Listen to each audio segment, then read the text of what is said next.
అన్నీ చేశామంటున్నా మీరు. అంటే మీకు శంకరంపల్లి ఉంది, మీ చేవెళ్ళ కాన్స్టిట్యూషన్. శంకరంపల్లిలో ఉన్న వసతులు కూడా కాన్స్టిట్యూషన్ హెడ్ క్వార్టర్ చేవెళ్ళలో లేవు అంటున్నారు కదా. అంటే ఎలాంటి వసతులు? పెద్ద టౌన్ శంకరపల్లి.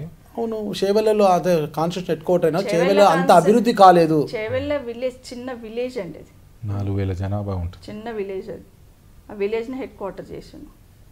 మరి దాన్ని అభివృద్ధి చేయాల్సిన అవసరం మంత్రిగా మీకు ఉంటుంది. అంటే ఎలాంటి అభివృద్ధి చేయాలి? అంటే ఎలాంటి కార్యాలయాలు కావచ్చు, కాలేజీలు కావచ్చు, పరిశ్రమలు కావచ్చు, ఏదైనా తీసుకురావచ్చు కదా. కాలేజ్ లేదా అక్కడ? ఒక కాలేజే కాదు కదా, పరిశ్రమలు కావచ్చు, ఇతర ఉపాధి మార్గాలు కావచ్చు, ఏవైనా కూడా. సిటీకి ఇంత దగ్గర ఉన్నప్పుడు పరిశ్రమలు తీసుకురావాలన్నప్పుడు సిటీ సరౌండింగ్లోనే అటెన్షన్ ఇస్తారు. ఎస్, ఆ ప్రయత్నం కూడా చేశాను నేను. ఆర్లూరులో ల్యాండ్ తీసుకొని 1000 ఎకరాలు తీసుకొని పరిశ్రమలు స్థాపించాలనే ప్రయత్నం చేశాను. బట్ ఆ ల్యాండ్ ఏదైతే తీసుకుంటామో అది వక్ఫ్ బోర్డుకు సంబంధించిన ల్యాండ్. ఒకే దగ్గర గవర్నమెంట్ ల్యాండ్ కూడా అక్కడ లేదు, అంత రైతులకు సంబంధించిన ల్యాండ్సే. ఒక పాకెట్లో ఏదైనా తీసుకొని ఏదైనా ఇండస్ట్రీ పెట్టుకోవాలని ట్రై చేయాలనుకున్నా కూడా అక్కడ అంత ల్యాండ్ లేదు ఒకే దగ్గర పాకెట్లో. ఒక ముడిమేళలు ఉందంటే అంత ఫారెస్ట్ ల్యాండ్. లాస్ట్కు ఆలూరులో కొంత ల్యాండ్ ఏదైనా ఉంది అని తీద్దామని తీస్తే అది వక్ఫ్ బోర్డ్ ల్యాండ్ అని వివాదంలో పడి చేయలేకపోయినాను. ఒక ప్రాజెక్టు, ఒక ఇండస్ట్రీ తీసుకురావాలని ట్రై చేస్తున్నాను, ఈ ప్రాజెక్ట్ కూడా తీసుకొచ్చాను. కాలేజ్లు ఉన్నాయండి మా దగ్గర, కాలేజ్లు ఎందుకు లేవు? అన్నిటికన్నా ముఖ్యంగా మా చేవెలకు మేము నోట్లో 4లాగా మెలిగామన్న. అవసరం ఉన్నప్పుడు చేతుకు కట్టెలాగా మిగిలాం, అవసరం ఉన్నప్పుడు కాలుకు చెప్పులా కూడా పనిచేసాం. నిరంతరం నాన్నగారు ఉన్నప్పటి నుంచి ఈరోజు అమ్మగారు ఈరోజు వరకు మేము ఇక్కడ ఏ స్థానంలో లేకపోయినా కూడా వ్యక్తిగత సమస్యలు వచ్చినా కూడా వాళ్ళ ఇంట్లో కుటుంబ సభ్యుల్లాగా, వాళ్ళకు ఒక మిత్రుల్లాగా ఏడో ఒక దగ్గర వాళ్ళతో నిరంతరం 24 గంటలు చేవెళ్ళ ప్రాంతానికి సంబంధించిన ప్రజలతో మేము నిరంతరం వండుకుంటూ వచ్చాం. అభివృద్ధితో పాటు వాళ్ళ కుటుంబంలో ఒక భాగస్వాములుగా మేము పనిచేసాం వాళ్ళతో పాటు. మాకు సాటిస్ఫాక్షన్ చాలా ఎక్కువ ఉందన్న. మీరు చేవెళ్ళ కాన్స్టిట్యున్సీ అన్నారు. చేవెళ్ళ కాన్స్టిట్యున్సీ అంటే అప్పుడు ఏవేవి వచ్చాయండి? చేవెళ్ళ, శంకరపల్లి, మోయినాబాద్, రాజేంద్ర నగర్, శంషాబాద్, రాజేంద్ర నగర్, మోయినాబాద్ ఇవన్నీ చేవెళ్ళలో పార్టే కదండి. మీరు అడుగుతున్న 2 చేవెళ్ళ, శంకరపల్లి. వాటిని కూడా చేయాలని ప్రయత్నం చేసినాం. ఎస్, ప్రాణహిత చేవెళ్ళ తీసుకొస్తే బేసిక్గా అక్కడంతా కూడా అగ్రికల్చర్ ఫార్మర్స్ ఎక్కువగా ఉంటారు కదా చేవెళ్ళలో, కాబట్టి ప్రాణహిత చేవెళ్ళ తీసుకురావాలని ప్రయత్నం చేసినాం.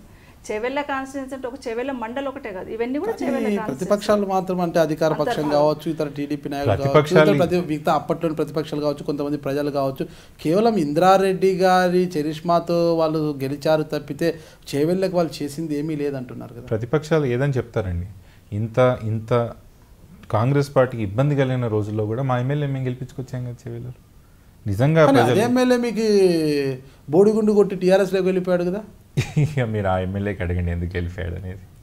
ఇప్పుడు చేవెళ్ళ ఎస్సీ కాన్స్టిట్యూషన్, ఎస్సీ సామాజిక వర్గానికి రిజర్వ్ కావడంతో యాదయ్య అనే ఒక మీకు సంబంధించిన కార్యకర్తకి టికెట్ ఇప్పించి మీ మద్దతుతోనే గెలిపించుకున్నామని మీరు అంటున్నారు. అదే యాదయ్య గారు మిమ్మల్ని వీడి ఎందుకు టీఆర్ఎస్లోకి వెళ్ళిపోయారు? సమాధానం మీరు ఆయన్ని అడగాల. ఎందుకు వీడిపోవాల్సి వచ్చింది? అలాంటి పరిస్థితి మీరు ఏమైనా కల్పించారా వెళ్ళేలా? అది ఆయనే చెప్పాలండి.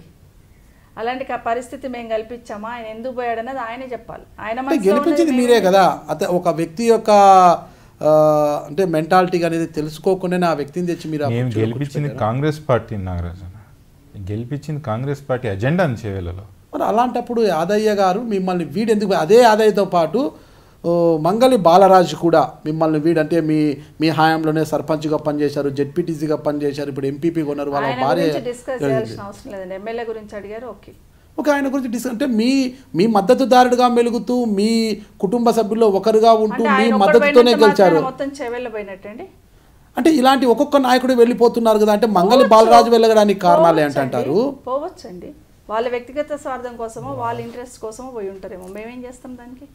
ఈరోజు మేము పదవిలో లేం కాబట్టి ఇంకా ఏదైనా ఆశించిపోయి ఉంటారేమో, దానికి మేమేం చేస్తాం? ఇప్పుడు మీరు వాళ్ళ గురించి ప్రస్తావన వద్దన్నా కూడా ప్రజలకు చాలా అవసరమైన సంభాషణ అనమాట. అంటే బాలరాజు గారు ఎందుకు వెళ్ళారు? ఒక నిమిషం, ఆయన బాలరాజు గారి ఫ్యామిలీకి మేము అన్యాయం చేసింది లేదు. ఆయన ఎంపీపీ ఉన్నాడా ఇప్పుడు? ఆయన భార్య సర్పంచ్ ఉందా? ఎవరి వల్ల అయ్యారండి? మీ మద్దతుతోనే అడగండి. మరి ఎందుకు పోయాడు అనేది ఆయన చెప్పుకోవాలి, నేనైతే చెప్తాను. అంటే మీరు మద్దతు ఇచ్చి గెలిపించుకున్నా మిమ్మల్ని వీడి వెళ్ళడానికి గల కారణాలు ఏంటంటే ఈరోజు మేము పదవిలో లేం కదా, అందుకే వెళ్ళాడేమో. అంతగానే ఎక్కువ ఏం చెప్పలేము. బహుశా అధికారులు మేము ఉండింటే మా ఇంటనే ఉండేవారు. అదొకటే రీజన్ అనుకో. నమస్కారం అండి, నేను మీ సవిత ఇంద్రారెడ్డిని. నమస్కారం అండి, నేను కార్తిక్ రెడ్డి. నాది మరియు మా అమ్మగారిది ఇంటర్వ్యూ మీరు ఐ డ్రీమ్స్లో తప్పకుండా చూడండి.